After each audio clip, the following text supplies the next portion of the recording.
Good afternoon, everyone. Welcome to another episode of Vietnam Innovators. I'm your host, Hao. Thank you for tuning in and tuning out every single week and supporting the program. Today, we have a guest that I haven't seen for a while. The last time I saw him was about 6 months ago. I sold him some art at an auction, actually. And Tom, are you enjoying that art by any chance? Okay, thank you very much. Hello, everybody. Yeah, I'm quite enjoyed. Yeah. Oh, good, good, good. Anh ấy ga lăng, anh ấy có gu, anh ấy năng động, anh ấy có một con gà màu xôi. Đừng để HPV biến bạn thành red flag. Muốn né gà màu xôi phải đẩy lùi HPV. And Tom, as the founder and CEO of Fuken Corporation, could you introduce us a little bit to it? Because, when the news came out about the recent investment round, people were like, what is this company? Is it coffee? Is it spices? What do you guys do? Why do you do what you do? Okay, thank you. Actually, my name is Phan Minh Thông. I'm CEO of Phúc Sinh Corporation. Phúc Sinh Corporation was set up in 2001 when I was 26 years old. Very young. Yep. And I do agriculture business, starting with the pepper, cassia, star anise, and then we build a factory, starting to build a factory.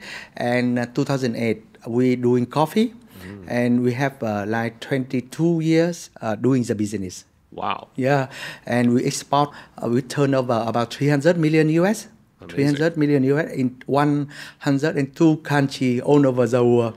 And now we have so many products like coffee, like cascara, like pepper, cassia, star anise, and we also do the brand like K-Coffee. Okay. We also export the K-Coffee all over the world, like instant one, roasted, everything. Yeah. Yeah. A little context for the audience. I met Tom purely because of his love for art. And my aunt, who's an art collector, told me that the one best art gallery in all of Saigon is actually his office, where he hangs up all this beautiful art. And he gets to showcase it to the world. A lot of his clients are from overseas. They come to Vietnam for the first time, or they only come here for business. His office is a little bit of a gateway to Vietnam, per se. And Tom, I wanted to invite you on the program, too, because when the news came out about a month ago, Fuken received a large investment from a European fund. And I'd love for you to share more about that later. When the news came out, I sent it to some of my friends working in ESG, in private equity, and venture capital. And they were so surprised in a good way.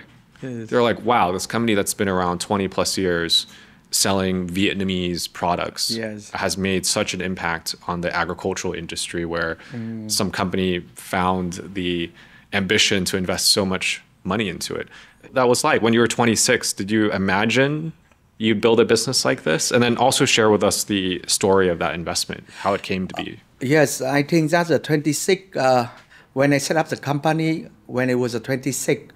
But at that time, I don't have so much choice. I work for the company, government company, and then I do quite good. In politics, I was out the company, and I think that I want to continue to do this job. So set up the company is a very good way.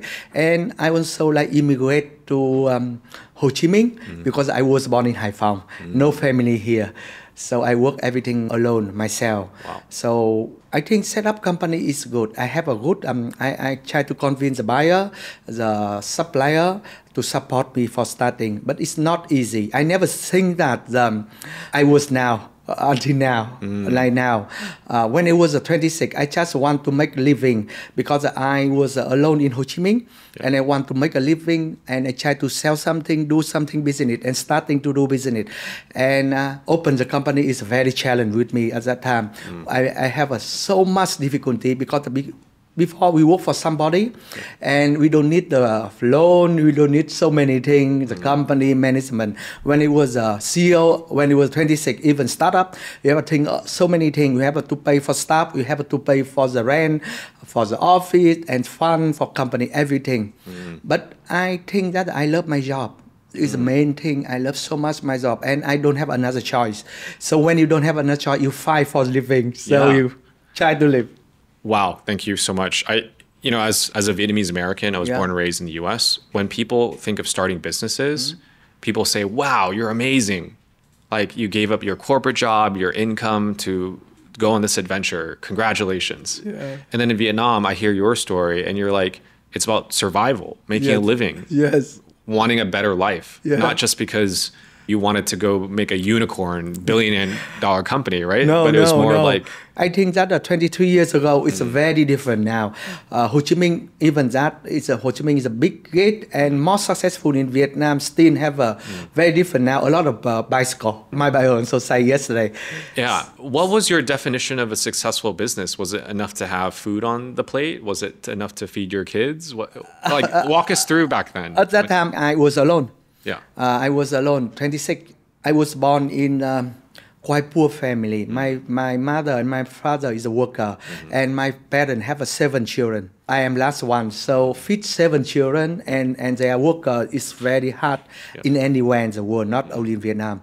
But luckily, I have a good education. My parents sent me to university, and I study foreign trade university in Hanoi. I think it's one of the most famous in Vietnam until now. Luckily, I have a good education, and when I opened the company, I just want to make a living.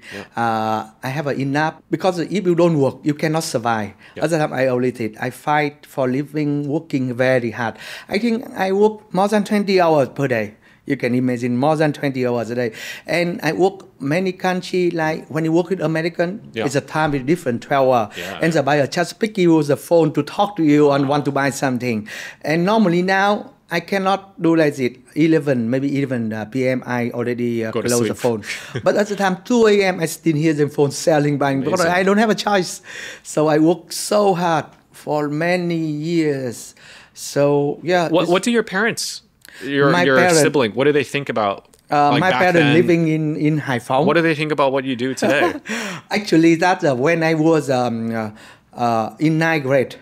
My parents already retired. And you can imagine that my father, when he had me, he was 43 years old. And my mother is 40 years old already. So at the time they retire and they live in Hải Phòng. And they don't imagine that they doesn't know exactly, they didn't know what I am doing, what was doing. 7 kids, that's a lot. Yes, it's a very different city. And at that time, fly is not common. They don't know. I work here and very hardworking and do everything I want. Everything I think is good for living. I work really hard. But it's quite lucky. I have a lot of people support me and help me to raising the fund, to borrow money from the bank and work with supplier, all of this. So I can starting. Hãy tự bảo vệ bản thân ngay hôm nay bằng cách dự phòng HPV và tầm soát định kỳ. What was your big break? Like, what allowed you to get to the next level beyond just having food on the plate and making a living? What was that big break? 26 set up and 27 I bankrupt. 27 bankrupt. I got bankrupt. You know that I go to commodity business, and commodity is upside down so much until now. They can go 100% and go down 50% in few days, in 1 week. And at 27, I got bankrupt. And I don't have anything. You say that I'm losing money, anything. But you know, when you have somebody help you, somebody you depend, you can think about. But I am alone. My parents need my money to send home. Yeah. So who I can help me? Nobody. I can only help myself. So I still remember that when I go home, I have a small apartment and very tired. So I sleep on the floor, very tired. And bank call me and then they cut down the line because they found that I not good and cut down the line. And I still remember the moment until now, you say the break is I want to sleep and never want to wake up. Everything come all the time in the same time when I was at 27. And 27, very still young now, and nobody depends. Yeah. So I feel that better we sleep and never want to wake up. But you know the young, when you sleep well, you can come again and you never forget. This is a very strong of young people. Young people, they have a very strong spirit, health, and they can do whatever they want. This is a very big gift. Yeah. So that was almost 20 years ago when you were 27. And it's great to hear that energy. And you know, I really admire not only your energy, but you also have this patience to you in a way. I mean, I've only met you in person a few times, but I really admire your patience. You seem like a calm person. You have energy, but you feel just have this confidence. My question for you is, you know, for the audience to know, as and Tom was walking through my office, he was observing that we have a lot of young staff, etc. And he likes to see that, and he loves to see it. Do you see young people today also having that energy, that drive, that hunger that you had when you were 26? Like, is there a difference today? You know that I want to hear the Gen Z music, like Tong, like everybody Gen Z, I love the music. And people said to me that I'm so young like them. I employ also young people. In my company, it's one of the big gifts I have is I'm very patient with other people. I love and patient with other people. I always believe that they can do big thing. So I motivate. I think that my job is only motivate people to make their dream. Later I can tell you more about my organization. But I give a lot of chance to everybody go everywhere in the world. Like last week, my office have 2 people get the visa, USA visa. They are not the boss, they are not manager, they are like leader and staff. But they get American to work, to set up the office, to traveling, to meet the client, and we fight for that. And I am going to give a lot of confidence to the young people that they can do whatever they want if they really believe that. So, and when I was 27, I think that I don't have another choice, and I build up again. How long did that build up take? Did it take 1 year? I build up again, and I think 1 year I over the difficulty. It's very difficulty. In 2004, I starting to build the first factory. You can imagine. 2004. 2004. It means that from 2001 we set up, and 2002 I bankrupt. And 2004 I can set up the first factory. Yes. Do you still have that factory? Yes, we have. Same one. But now it's like 8 times bigger. 8 times bigger. It's really big now. Amazing. I love the enthusiasm. And I mean, you mentioned like you were buying and selling with like US companies and all that. Walk us through what it was like being a Vietnamese working in a global environment. What did the Americans think? Were they scared of you? Were you scared of them? I know what you mean. Many people ask me the same question. But I was born with no fear on going out. Okay. Yes. I have a very funny talk. If people don't wear anything, they are same. Yeah, that's true. Yes, I will think like that. So when people go from maybe at that time I don't have much money, I'm a bit poor. But when I see the rich people, I don't feel anything gap. At that time I come and meet the buyer, and I come to meet the people. They are the owner, came from Europe, Singapore, France, American. I don't feel anything problem. I just came because I think that I have I'm very eager to explore. I have a big story, a lot of story to tell them that I can do it. So I came and talked to them. I convinced them to buy for me, talk to them everything. What did they think of you? Okay, you have this no fear. I think that I have a lot of story. I'm very lucky. You know that a lot of people help me. I have a big company want to help me, and at that time they brought me to the bank and they guarantee for me to borrow. I think it's a like legend story. Never happened until now. Never happened. But I have a lot of people doing the same. I question why. They can do like this for me. You ask me, they scaring me though. They do love me, and I ask myself that why they do like that, and I answer that they can see me like they was young. Me when they saw me the image of me like they was young. So it reminds them of themselves, and they want to help them. That's really interesting. Yes, because some of the most successful entrepreneurs that I've met in my life have said something very similar. Yeah. Very similar. Because I think at one point when you have enough money, let's say, you've made a lot of money in your lifetime, you kind of want to give back, not to just charity. Yes, there's that, of course, too, and continuing to invest in the business. But there's also like investing in those entrepreneurs that had the same challenges that you had. When I talk the story, nobody believe until now. Nobody believe, but it's happened to me, and they brought me to the bank, and then they helped me. And not only one case, I have a few cases like this. I have Indian Singapore, and normally that Indian Singapore they are very Thai. But when they work with me, I think maybe I have a lot of energy and I want to make a dream. Yeah. So they help me to the dream come true. And also I have a really story with French people, and also American. so it make me feel very lucky to set up, to rolling, to build the company. And until now own the company. Until now, we're still working with the company, but they retire. And I work with their son, their nephew, continue.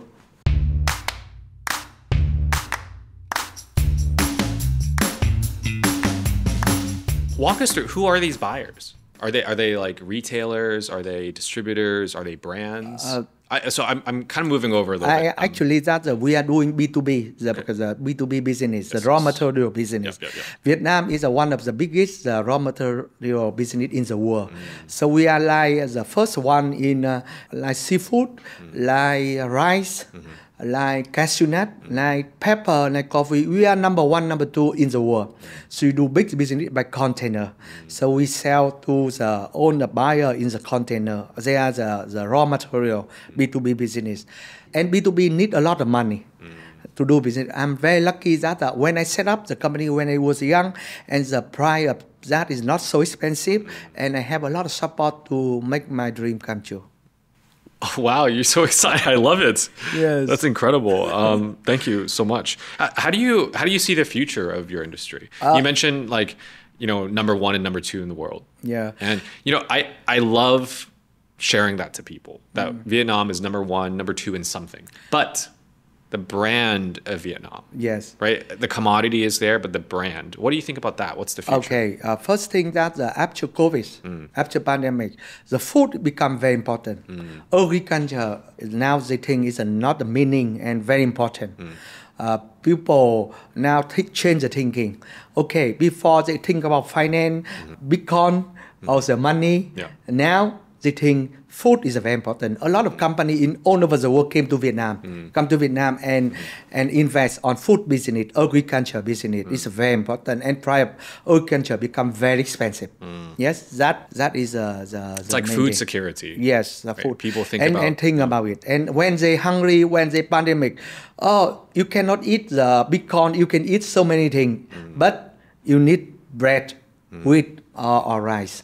So food is very important. So Vietnam is become very important on the agriculture, on the food. And also for last, I think 10 years, special 5 years, a lot of brand Vietnam, they build it. I think everything need a time. 20 years ago, like 24, 25 years ago, Vietnam still very poor. A lot of not change, but last 10 years, Vietnam developed so much. Everybody came to Vietnam and say a lot of things, and a lot of money go to Vietnam, and a lot of brand build it. So now we are starting to sell our coffee to America, to sell to supermarket. Yeah. And my friend said, in California they can buy coffee or something like this. So it's changing a lot. And then now Hong Kong, Uncle yesterday my friend said, in Hong Kong I can buy coffee. That is amazing, like 10 years old. Now they're asking brand. So many people starting to do a lot of brand in Vietnam and starting a little bit famous. Let's talk about the Fuken investment that it received recently. So for those that don't know what I'm talking about, I mentioned earlier in the podcast that Fuken Corporation recently received, I believe it was an 80 million, was it? Something, a lot of money. I was, the company value 320 million. Company was valued at 320 million. And so you guys received an investment. Yeah, we got for what? Was it to increase capacity? We have after 22 years, we are like private company. So you want to expand more because you do a lot of business in this area. So now we get the money to build 2 factories. Okay. Yeah, 2 factories in the business. So coffee factory. So you have 3 in total then after that. Okay. Yes. So has the business been just you basically since then? Like you as the founder? And then, yes, that it. And now the company, and then the fund came to the company, and they we're raising the fund to build the factories. How did that relationship start? Did they find you? Did you find them? When you do good, many IB companies contact you. I have contacted from 2010, 13 years ago, and we have somebody, but they pay us very low price, so I say no. Okay. I'm very good to say no, because everybody say yes, and they a lot of engage and problem, but I don't feel good value, I say no.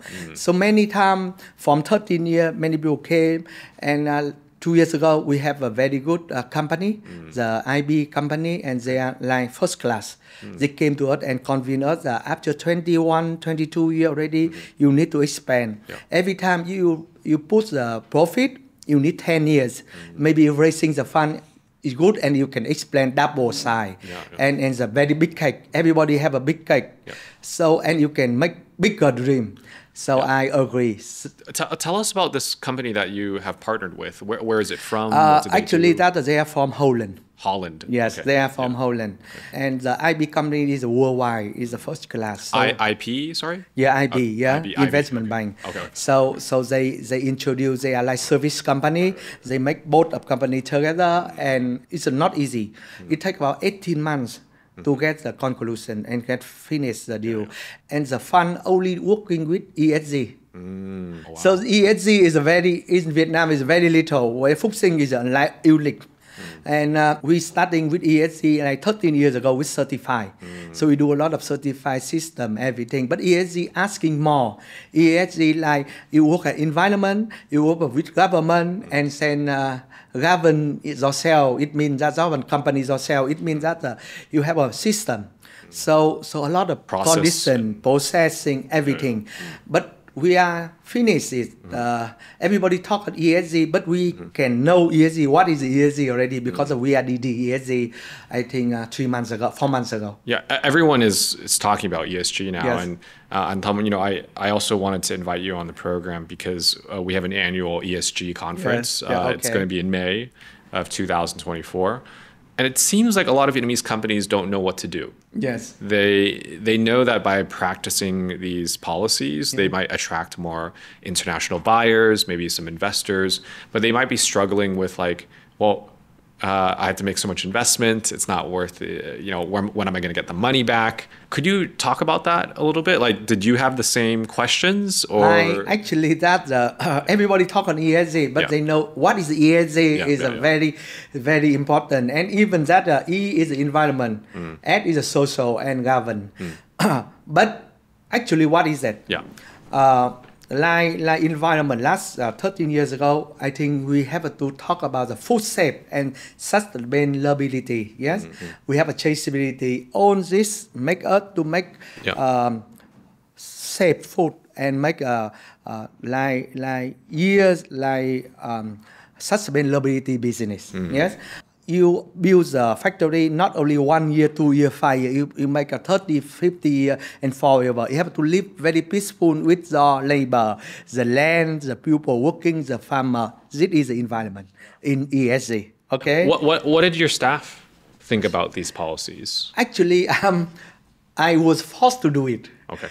In 2010, like 14 years ago, I sell to big company in Holland.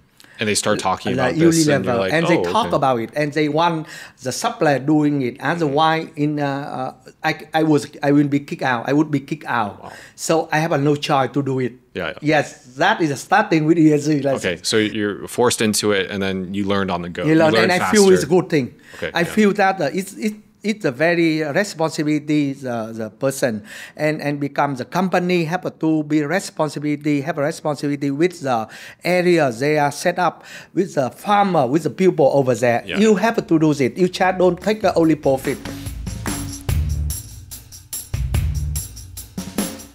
I think that's like one of the next steps in Vietnam's development, where it treats its own brand better. Yes. Like Vietnam has such a large population. There's a lot of agricultural land, but people are abusing it, perhaps, like taking it for granted because there's so much and it's always there.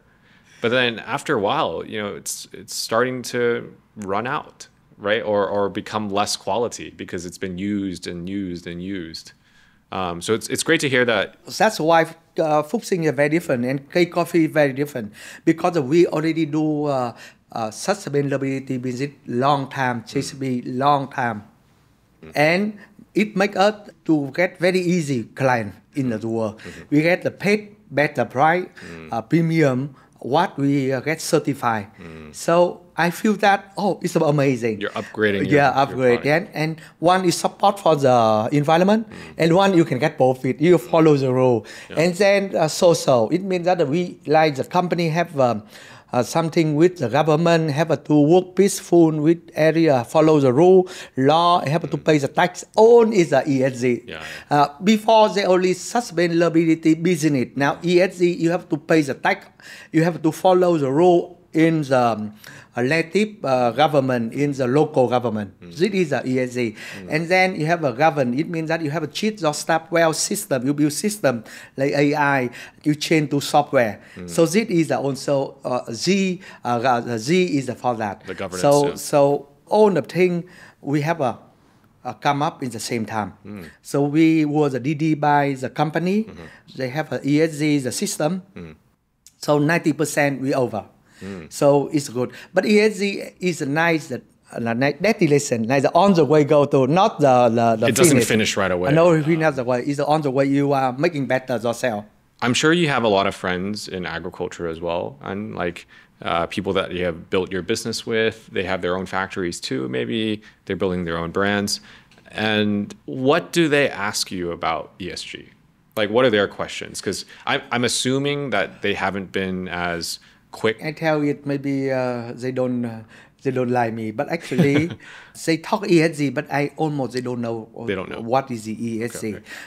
And then they don't want to hear from agriculture to talk about it, because maybe finance, maybe the jewelry or many company like it. But if anybody asking me, I will tell, but I have a newspaper asking me to public to talk about, and I was like people, they want me to present to talk about the ESG for their group, for their client. I also have an invitation like that. Okay. So it's good. It's good that we can you can teach them, you can educate, you can communicate own information with other. It also is the ESG way. Yeah, I'm guessing since some of those articles came out about the investment, you've received even more interest. Yes. What kind of interest are you seeing as a result? I think that is like amazing. When we publish the news, we have our own newspaper and have everybody calling, everybody sends a text, everybody say that,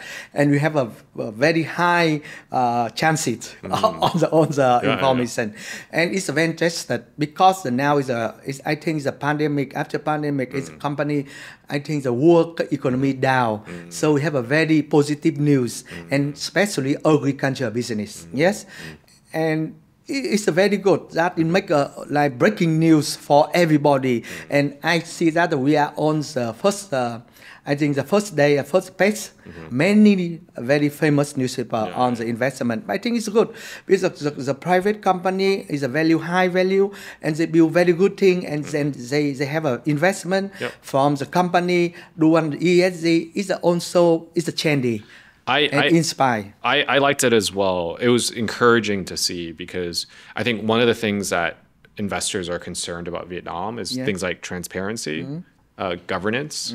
So most of these people and funds also don't have employees here. So it's hard for them to do due diligence or to trust the partner that they want to invest in. And so when the news came out, I was like, yeah, that's awesome. You know, like step by step, we can build more and more trust into the markets in Vietnam and have confidence in the next generation of entrepreneurs here who are doing cool stuff. So, and also it's a good thing that we are 17 years doing the big audit, the big four. It's a private company, but 17 years we audit by Big Four company. I think it's very unique. And also we have an ERP from 2007, only is our system. Now people say change to number, change to AI, or change to software. But I do it starting 2017 and keep doing it until now, 2007, and keep until now. So Did you have an advisor or a business partner that helped you with that, or did you kind of just figure it out? I think it's the first thing that I travel a lot. Okay. So you hear from other people. When I travel, because I go to a lot of Switzerland company and German company, I meet a lot of small, medium company. The first thing I see, every factory they have laboratories. In Vietnam, private never opened the laboratory. We did it on 2009. It means 15 years ago. And we have a ERP system 2007. So I saw it. I say, if I manage, if I traveling, if I do a lot of things, I need system control it, management by software. So that's why we build it with people. And now I think 17 years already on the software. Yeah. So it's good that I'm traveling, so I can see that, so I can bring everything good. Yeah. But we're also using a lot of advisor on the business. Okay, very good. It's great to hear that you're going out there learning from people, you're engaging with professionals, advisors. And what I find in Vietnam is a lot of people like to keep it to themselves. Yes. Because they're afraid of like sharing too many secrets or something like that, or competition, leak out information or something like that. So my question, Antom, is what does the next generation of Vietnamese businesses like yours have to do to keep up with the world? I think that we also do like our Phúc Sinh is a private but public management. Right. Okay. Yeah, we don't have so much reality on the public people. Yeah. And like Vietnam, I think it's very good chance for young people because now Vietnam is a very good destination for investment. You see so many investment from all over the coming. Vietnam have a huge agriculture business. Like Holland, I never think that Holland is a second largest potato export. It's a small country. So Vietnam, I think, is a good chance to become a world destination, was the main producing like agriculture business. And young people, I think that they should bring more value added on that, like old people already done, because I think that we try to make Vietnam is a center. It means that a lot of factory value added. You have to, I think, invest a lot of value added business and must be very creative to keep it. But actually that nowadays, night coffee in Vietnam, very famous nowadays in the world. Before 10 years ago, they said Vietnam coffee is a very not good, everything is quality. But after 10 years, I think the Robusta Vietnam is, I think, perfect, excellent. Like many very good brands, they using Vietnam Robusta 70%, and now very expensive. They still using it. It means that the quality is very different already. Year by year, Vietnam changing a lot. Like durian, also Vietnam good coffee, pepper. The price of quality also very much different. It means that we already invest a lot of producing factory value added. Yes.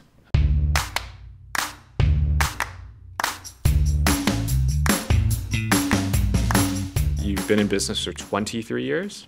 What does the next 23 look like? You know that we have a planning for next 5 years. So we try to get the 650 million US turnover for the building a lot of factory. Yes, because we are doing this.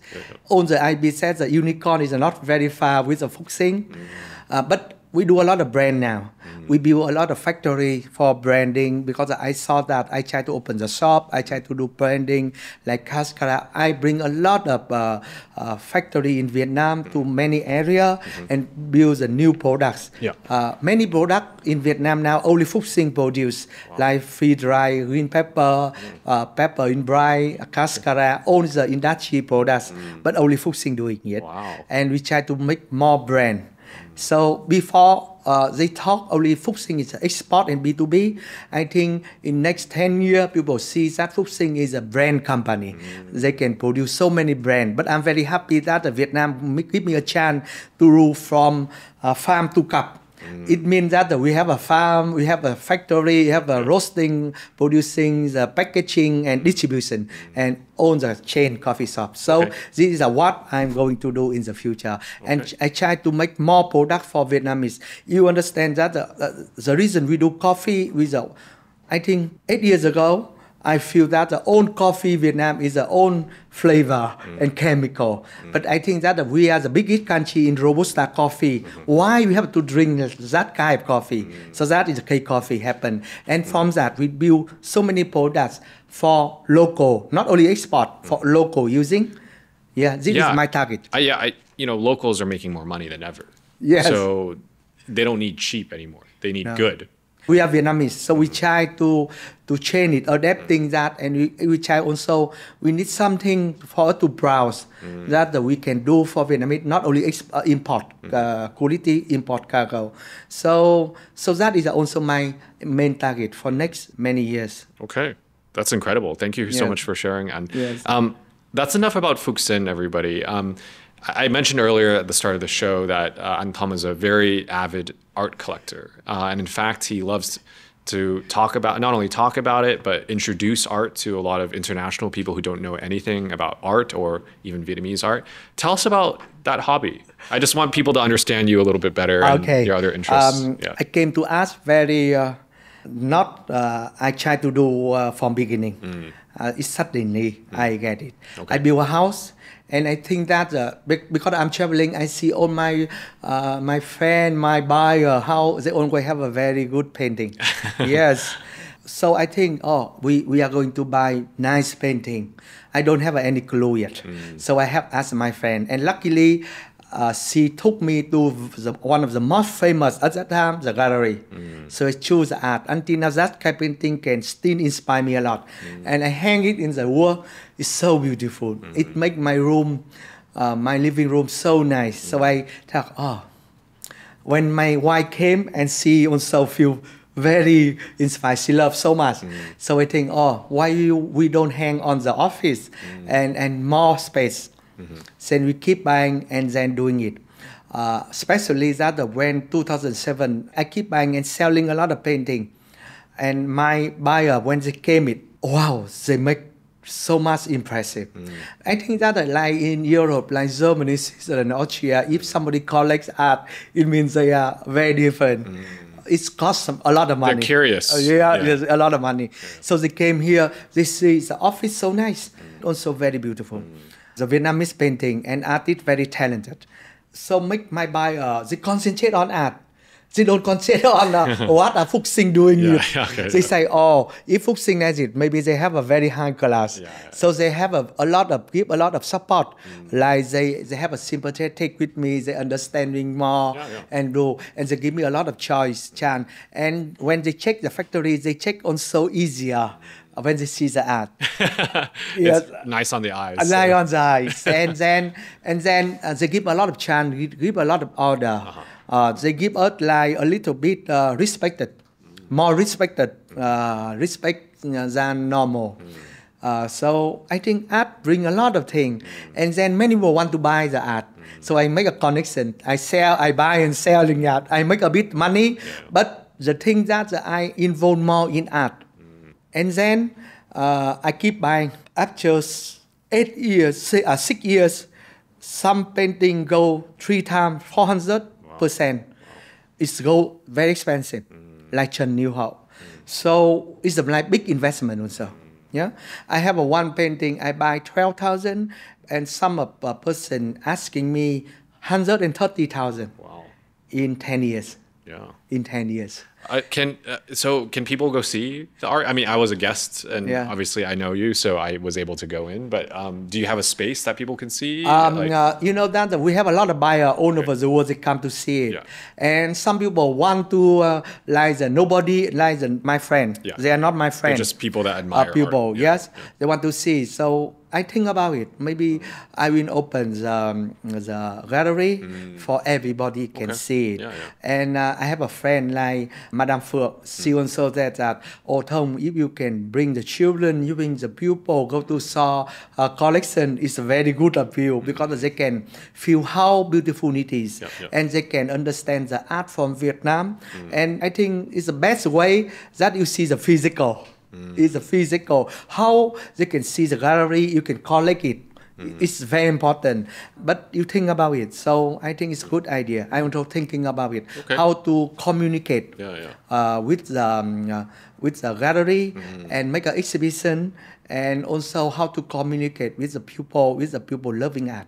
Well, we definitely have something to talk about later then. Yes. And, since I came to your office, I've started collecting myself just for fun, and mostly artists from Huế, because my family is from Huế, like Madame Phuong, for instance. And not only does it look nice, but there's a story to tell. Yes. When you have guests over, that kind of thing. It's a great way to introduce Vietnam. I have one last question for you, Tom, and I always ask this to my guests on my show.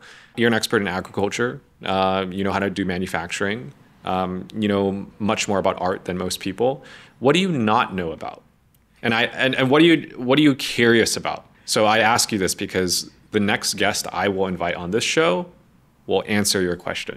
So you mean that I curious? Yeah, but you don't know enough. You want to curious? Yeah. What? Actually, that I have so many things I want to do, but I don't have a time. Yeah, like movie. Movies. Okay. Yes, I loving movies so much. Yeah. So I have a few people want me to invest in movie. Yes. And if I go to the cinema, I try to watch 2 or 3 movies in the same time. Wow. Yes. Okay. And I remember that few movie I go to the cinema to watch 4 times because I really love movie. Are you watching international movies, Vietnamese movies? Both. Yeah. Oh, okay. Well, while we're on that topic, Vietnamese industry, cinema and movies. What are your thoughts on it? Is it going anywhere? Do you see opportunity there? I think a lot of when I work international, I think a lot of opportunities. When I was trading, I will ask myself why Holland do it, Vietnamese Holland do it, Hong Kong do it. Why I cannot do it? Yeah. So I do everything. I buy from Philippines. I buy from Indonesia. I sell to Hamburg. I buy from Africa to sell American. I do everything like this. Example like this. So I don't put me like second class. I always do everything freedom. We're always always freedom. There's always unlimited possibility. Yes. Okay. I think I can do in business. Until now, everybody when I talk like this, people don't believe. I already buy cloth, from Madagascar and sell to Arab Saudi. But I buy from Belgium guy. They take from Madagascar and I sell to Hong Kong guy, and Hong Kong I sell to Arab Saudi. Yes, so that's a document travel like it. But the Madagascar ship direct to Arab Saudi. Okay. So you mean that normally I already very open mind when I was very young, 2017, and I see the cinema also. I see a lot of actors, very beautiful and very talented. They don't have many script. They don't have a very good story and director to do it. Yes, and I think that the Vietnamese people very talented actors and actor. They need the good movie to open. Yes, everybody go to Hollywood, and before is Hong Kong.